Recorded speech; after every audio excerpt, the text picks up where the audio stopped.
Guys, welcome back to my channel. Radhe Radhe সবাইকে। তো আজকে সকালবেলা ঘুম থেকে উঠে আমি স্নান করে নিয়ে দুটো গোপালকে ঘুম থেকে তুলে স্নান করিয়ে দিয়ে ওদেরকে জামা পরিয়ে সুন্দর করে সাজিয়ে দিয়েছিলাম, কারণ আজকে আমরা সবাই মিলে একটু বেরাবো। তো কোথায় যাব সেটা তো তোমাদের সাথে আমি শেয়ার করবই। আমার এই দুটো গোপালকে সোয়েটার পরিয়ে নিই, কারণ সকালবেলায় ঠান্ডা থাকে।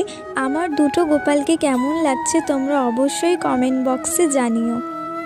আমি আমার দুটো গোপালকে নিয়ে বেরিয়ে পড়েছি। এখানে আমার দিদিভাই, রানিদি আর দিদিভাইয়ের অফিসের দুটো বন্ধু যাচ্ছিল। তো আমরা এই কজনই যাচ্ছি। আমরা 75 নম্বর বাসে উঠে পড়েছিলাম। বাসে নিয়েছিল 20 টাকা করে। বাস থেকে আমরা নেমেছিলাম বড় কাছারি নেমে আমরা অটো নিয়ে নিয়েছিলাম।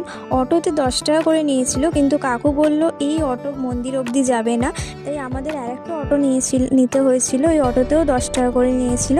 তারপর আমরা বড় কাছারি ভেতরে ঢুকে পড়েছিলাম। এতটাই ভিড় আর জ্যাম ছিল, তোমাদেরকে কি বলবো। ভিডিও ভালো